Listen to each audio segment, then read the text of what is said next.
naye gwe woba owulirisa paaki esembyeyo nga pulezidenti ayogera wulira kyagambye abazungu Abamerika leero abadde mukambwemu sooka owulire. But what English words do you want me to use to tell a guy whose wife has been raped, whose family has been killed by a person that is tweeting and chest stamping about it? What words do you want me to use? So not giving up is our first option. It continues to be constant. But now that I'm in America, we also have another front, a front which we know is very, very effective. We know that Idi Amin was empowered by the British and the international community. And when the British were done with Amin, Amin fell. The international community supported the apartheid regime in South Africa and even branded Nelson Mandela a terrorist. It was until a documentary about apartheid premiered in New York, and there were various Africans and friends of Africa from all walks of life, from all colors, all creeds, and all beliefs came together and marched against apartheid. Apartheid fell. So the wind beneath evil rulers and dictators is always in the democracies, and America is the world's biggest democracy. So we always come to them, and I'm here, and many times I've gone to the Capitol Hill calling upon them, asking them to stand by the values that they profess, values of democracy, human rights, and the rule of law. And we've told them that we are not asking them to come and save us. We are asking them to stop sponsoring our oppression. Yes. They give Museveni up to $1 billion every year. A person that they know has been in power for 40 years. If there was a dictator that has been in power for 40 years in Europe, he or she would be treated like a leper. Butere Felix exclusive otusinzira okubanga tukuweereza wakola kyamanya ate munnego yavaayo nobiranga osubscribinga ku mukutu gagadde owetukutusizako ensonga semasonga newekkanyo banalaba bice bitambula oba ebigenda maaso mu ggwanga lyattu Uganda wamu ate munange n'emitala w'amayanja kale nommwe gye mwabadde ate munange mwebakidde ye His Excellency Robert Kyagulanyi Ssentamu nga yabakanyalira ate munange n'egyo egyamutwala ebweru eggwanga ate munange asobole okubanga agikwasaganya yabadde mukambwe muko nga bwolabye ku intro eyo era musajja mukulu yatuusiza ensonga ze nga bwe yabadde alina kubanga ate munange azituusa antero bagamba ate munange expectations zitera kubeera nnyingi nnyo eri abo abamusupportinga ate munange n'eri abo yebe yayita fault finders abalaba ensobi oba ate munange abazuula ensobi mu buli kimu kyakola kale nno ku mulundi guno ate munange yabadde mukambwe munnyo era osobola okugamba nti yalumbaganye basajja bakulu anabeera nga balabula ku ki ekiyinza okubanga kiddirira asinga ate munange tebakomye kubanga ate abafandinga oba n'okusponsoringa gavumenti ya musajja mukulu asuubira okubanga alayira mu kaseera konna ennaku z'omwezi 12 May. His Excellency Robert Kyagulanyi Ssentamu yavuddeyo ate n'abaana ebyokulabirako anabagamba ate munange mwe mwennyini mwabali basponsoringa Amini wabula ate we mwakoowa Amini yavaako era mwabali musponsoringa Mandela Amini mwabali musponsoringa apartheid policy akusaidize South Africa eri era ate munange mwabijjaawo Mandela yasobola okubanga ate munange anunula eggwanga lye kale no mu mbeera yemu osobola okugamba nti kyategeeza mu kaseera kaneno basobola okubanga ate munange balekerawo okusponsoringa GEN.M7 okusinziira ku bigambo byayogedde ate munanga asobola okubanga anonola Uganda ogiza ate munange mu mikono ejaba Uganda emituufu ajosobola okugamba ate munange agemaanyi g'abantu ogenda kuba obyekanya Felix exclusive obisanga sesonza abeera mu kubanga tembi kusembereza nosobola okubanga ate obiraba video gilikinge oba ginkonyere mu kigalo esobola okubanga etambula abenjawulo basobola okubanga ate munange bekanya kubaka nga buno bwenkwetikidde oba bwenkwetikiranga entakira ensonga zino nzikiriza ate munange nzikuweko osobola okubanga wekanya His Excellency Robert Kyagulanyi Ssentamu conversation yabadde mpanvu muko oba okuwaya kwabadde kuwanvu muko wabula ate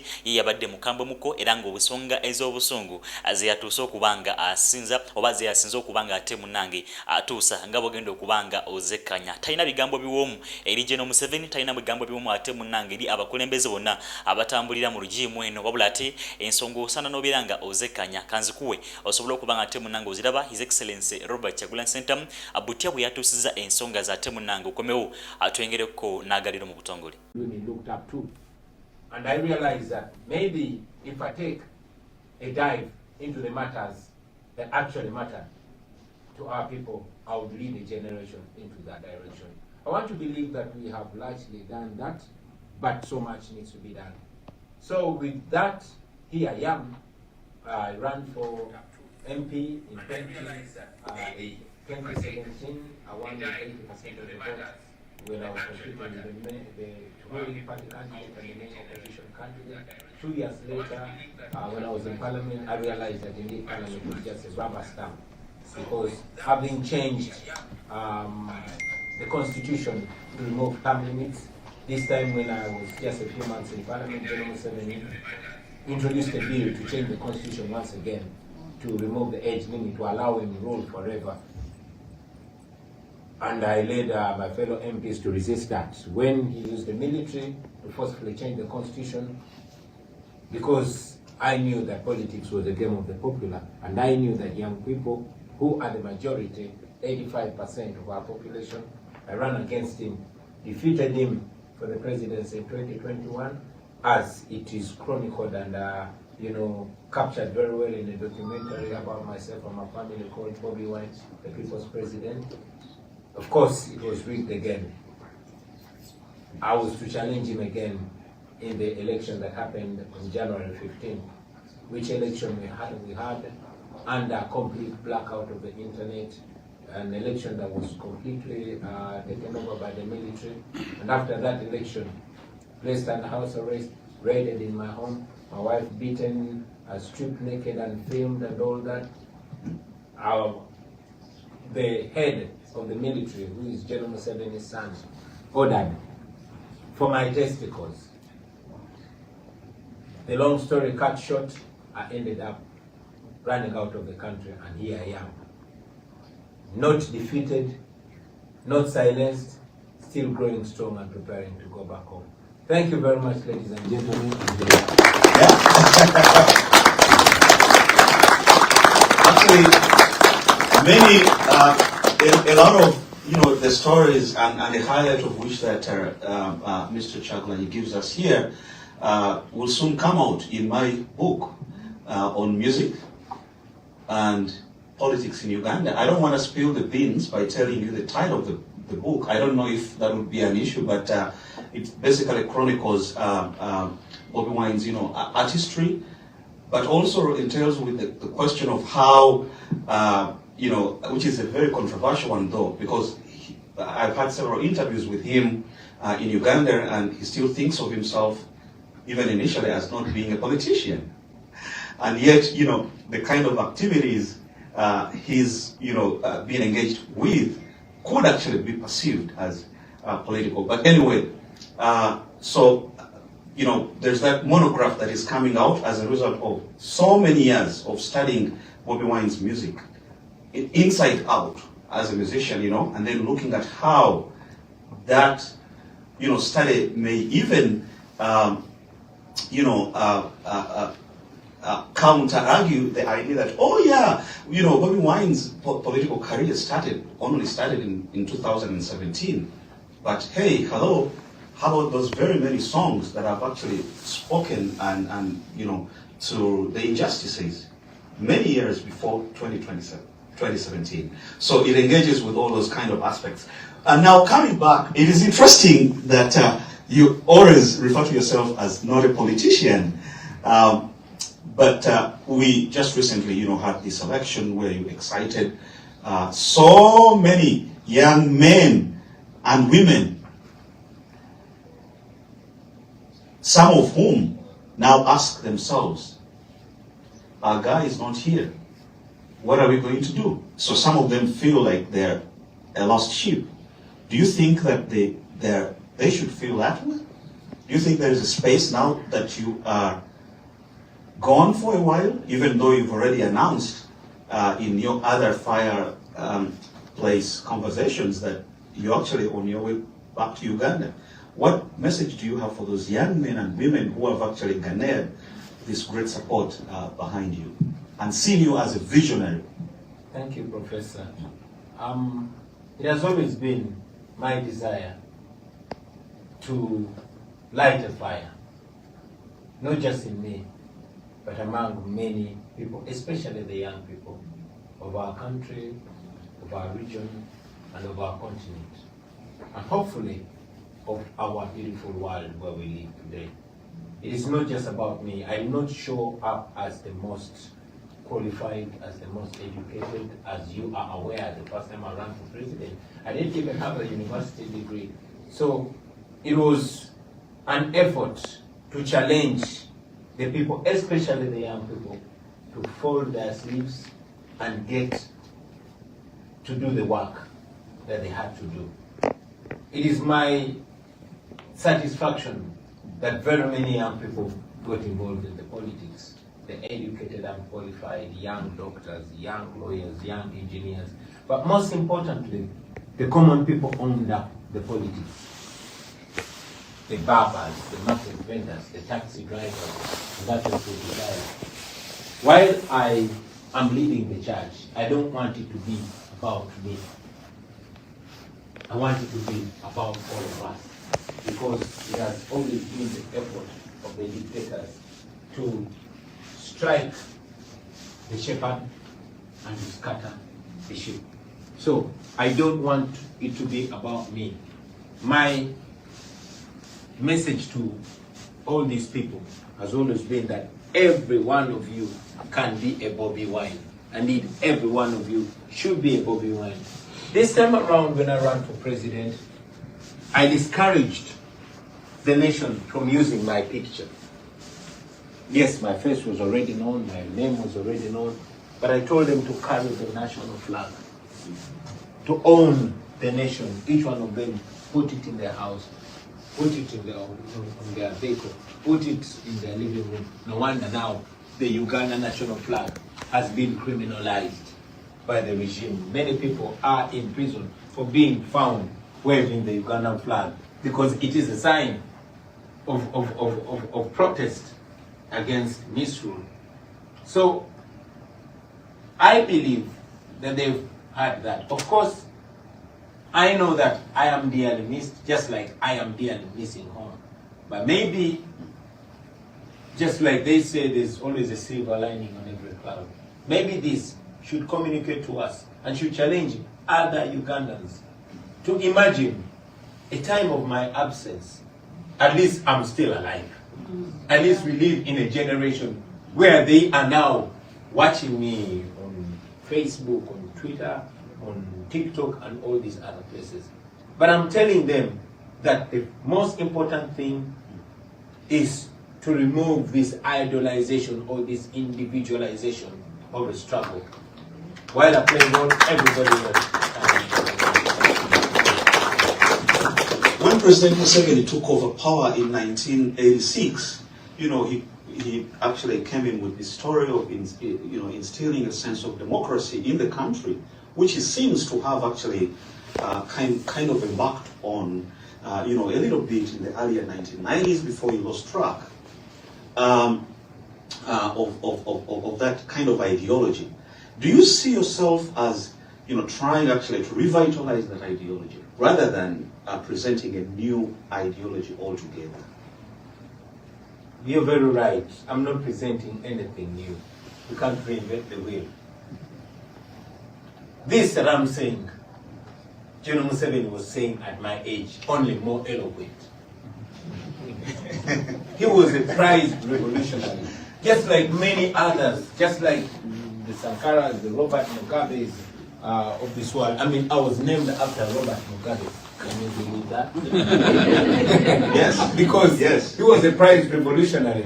My family used to be this bourgeoisie family just after colonialism, but it joined Gen.M7, and my grandfather passed away in that war, and my father was sentenced to death.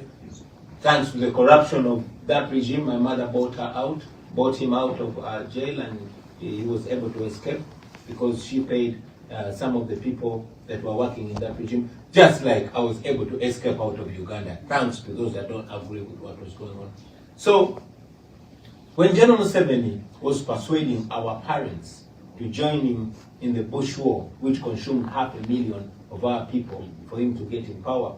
He presented a 10-point program which included the return of democracy, the end of abuse of human rights, the end to corruption, and all the good things that he presented. And indeed, we must give it to him that in his first 5, maybe 10 years, he lived to that promise. When he came to power, his famous statement, which he even wrote in his book, What is Africa's Problem, was Africa's problem in general, and Uganda in particular, are the leaders that overstay in power. He said that when he was my age. He would kill anybody who reminds him of what he said when he was my age. So, while he stood for the right things, he is the perfect example of the famous saying that power corrupts and absolute power corrupts absolutely. He has been in power for 40 years, but he believes that he is the only one that can solve the problems, majority of the problems his overstay has created. So that speaks to us a great deal. And it speaks to me personally. And I always tell people that don't look at me as your savior, because I'm a human being who can be corrupted. And that is why I believe in encouraging people to come together so we can liberate ourselves. It is not me to liberate you, neither are you the one to liberate me. We have to liberate ourselves together so we can hold each other accountable. And indeed, for us to achieve that, we're not going to get it when we get there. We're going to practice it now. We are going to institutionalize and empower our institutions so that it is not an individual that charters the way. Now, I'm out of the country.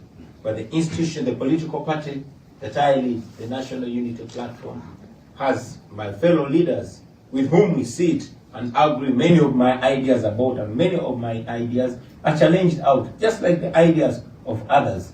That is what we believe in, because that is how nations are built. Actually, this very last point, now, I mean, that very point brings me to the next question. You know, it is so interesting that when you stood up, you know, in 2017 to become the next member of parliament for the Chadondo East constituency, you were despised. Oh yeah. And the idea was like, this is, you know, some kind of a joke. He's just an Afro-pop musician. He's an entertainer, blah, blah, blah, blah, blah. What is it in you, though, that is so peculiar in you yourself, as in your persona? Because we have many other Afro-pop musicians in Uganda, the so-called Mainjers, you know, Canadians, Baby Cool, and many others. Why?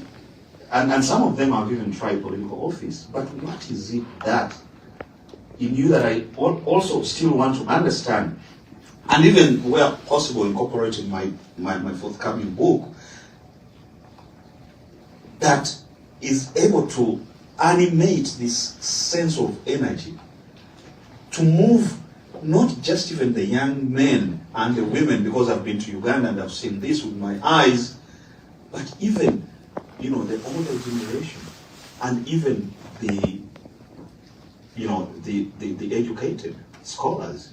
What is it that you do that defines what I want to call actually as an art of politics in you? I mean, why not any other musician? Why you? Well, Professor, honestly, there's nothing special about me. No, there isn't. This that I'm doing, anybody can do.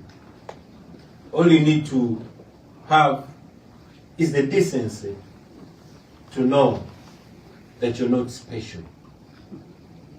And to know that you are because we are, and we are because you are. In Africa, we call it Ubuntu. Just like as an artist, I rose not because I had the most beautiful voice, no, but simply because what I was talking about in my songs is the common plight of the people, and the thousands and later on millions that followed me and supported me were only and simply seeing themselves speak through my voice. That is when they throw my concerts, when they come. And before you know, 1, 2, 3, 100, 1,000, 10,000, 100,000, millions are associated with you. Anybody and everybody can do this. All they have to do is to think, especially in the context of artists, all they have to do is to think beyond Friday night. As simple as that. And indeed, to look into history, to learn from history. We have had great people that lived. I idolize Bob Marley. Bob Marley was a great artist. He spoke about all these things. The only thing that he needed to do is to speak about them on a more formal platform. I'd been singing about these injustices and all that, and maybe I've just been reminded that sometimes something needs to happen to you. I was like all these other artists, Professor, until I was 35. I mean, I became a star at a very early age of 21, you know, and I was singing about the girls and the drinks and the rides and everything. And indeed, by 23, 25, I was one of the most popular, if not the most popular and successful artists in our country. But there's this one day, I had just bought a brand new Cadillac Escalade with 24-inch spinning wheels, the first of its kind in East Africa, and I was coming from a famous nightclub called Angenoa Discotheque. When this young man of my age walked up to me, I mean, I used to, back then when I was younger, I was full of life. I used to move in waves, you know. So this night, this particular night, I'm walking from the club and entering my car, and as you can expect, all the cars were looking at me, and I was feeling myself. I was the guy of the moment. So this young man, around my age, walks to me, knocks on my car. When I put the glass down, the window down, he slapped the hell out of me. So I got out to teach him a lesson. Then he pulled up a gun and put it on my face. And I mean, no matter how strong you are, you're not going to fight a guy with a gun. Smacked me again. And then I asked him, why are you beating me? What have I done to you? Asked me, why are you showing off? Don't you know this country has owners? Now, from his accent, he was coming from the ruling tribe, and he was a security operative, and was clearly above the law. So people surrounded to see who is this beating our celebrity. You can imagine, for example, now somebody slapping a Justin Bieber or Snoop Dogg or something. That is the kind of artist that I was.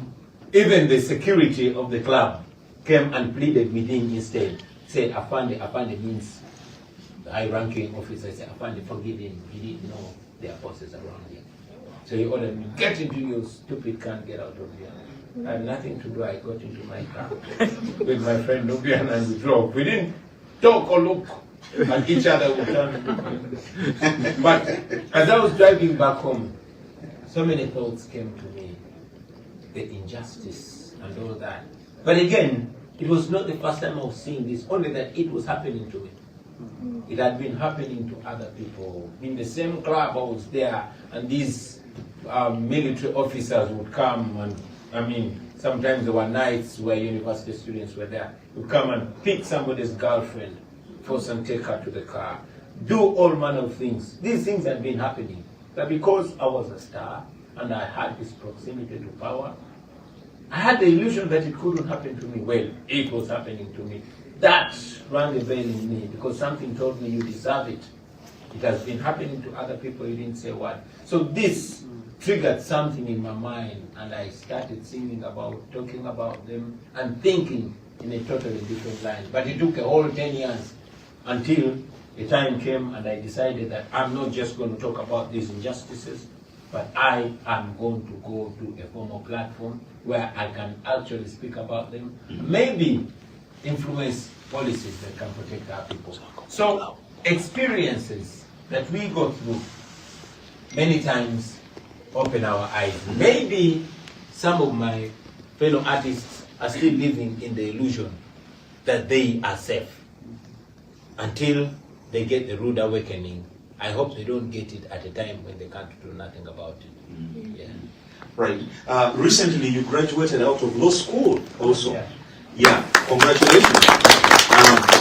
And now you are a lawyer. Do you see any separation of powers in Uganda at the moment? And at politics. But I needed the knowledge. I needed, a wider legal knowledge, so I went to law school. That's where I met my first professor there. His name was David Lewis Rubongoya. yes.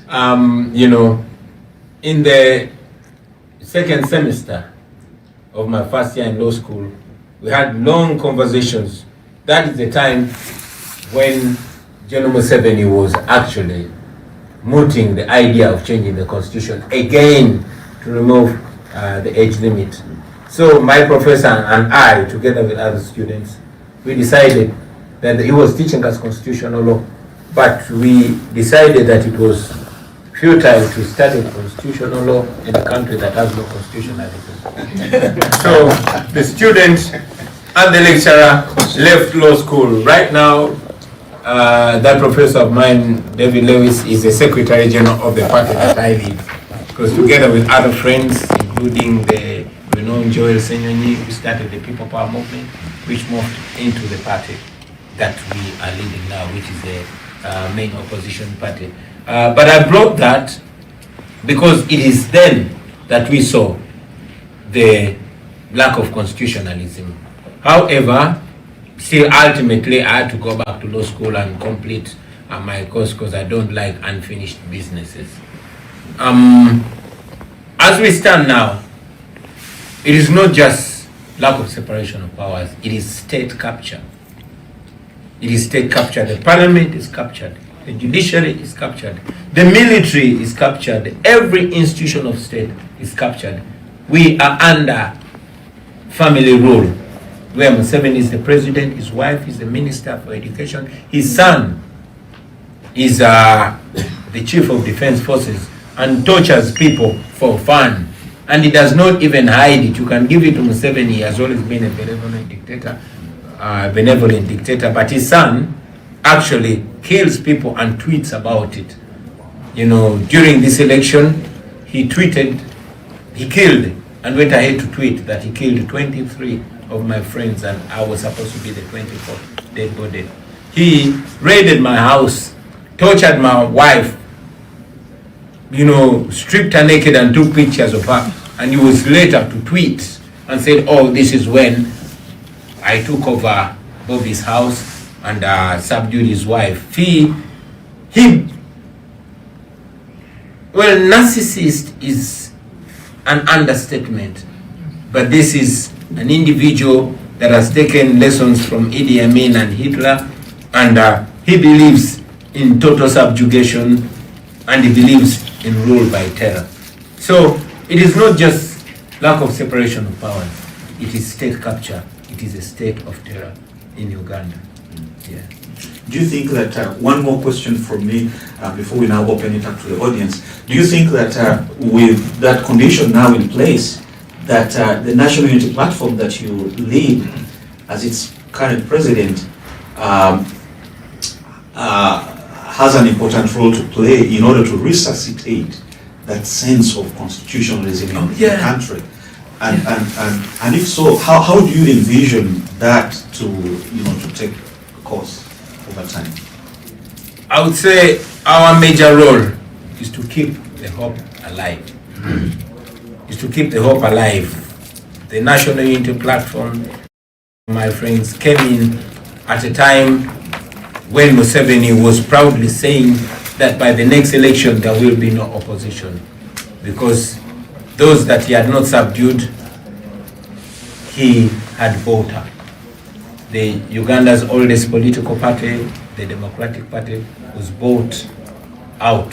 Its president is now the Minister for Constitutional Affairs.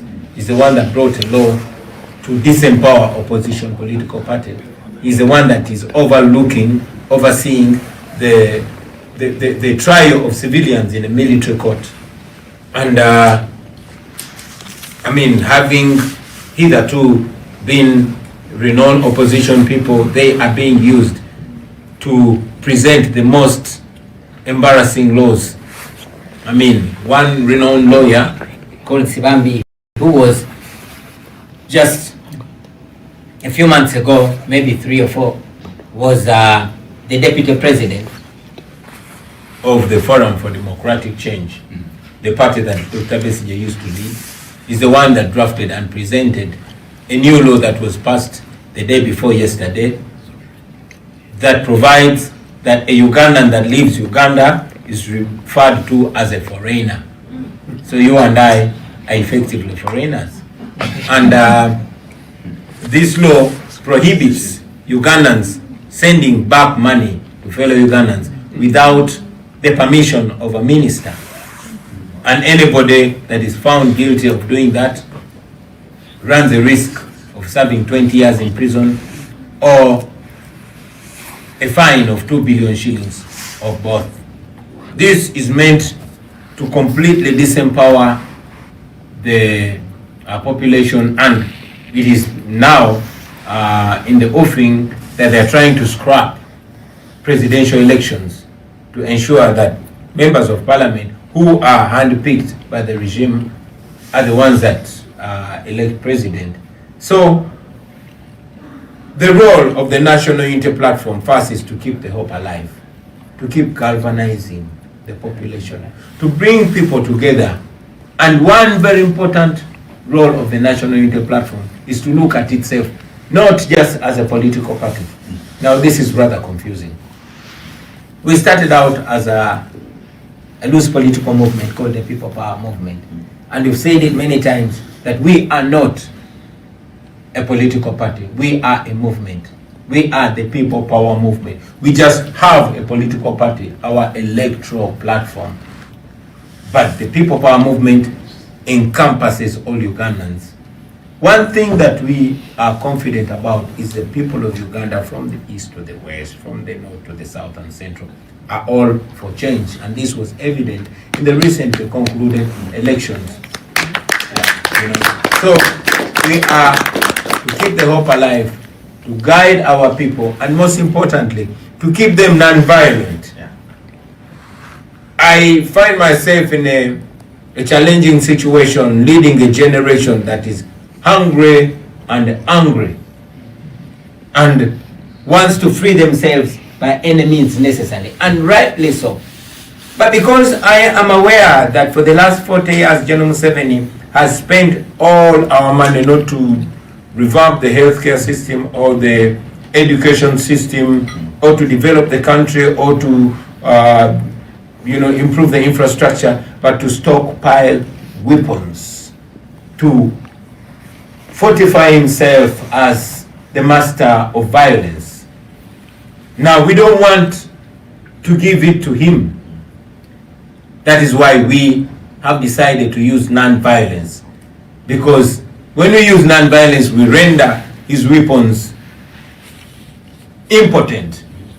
So we are using non-violence in order to deny him opportunity to mow us down. Well, I know that even when we have been non-violent all this time, when you arrest political activists, they are paraded in the military court. We are referred to as terrorists. We are referred to as agents of the West and all that. But we maintain that line because we don't want to go violent. We've studied, history has shown us that violence only breeds more violence. Violence creates this vicious circle of not only violence but entitlement. And our desire is to overthrow the guns, is to disempower violence, and bring forth a generation of reason. That is our role at the National Unity Platform. Thank you very much. His Excellency. Now,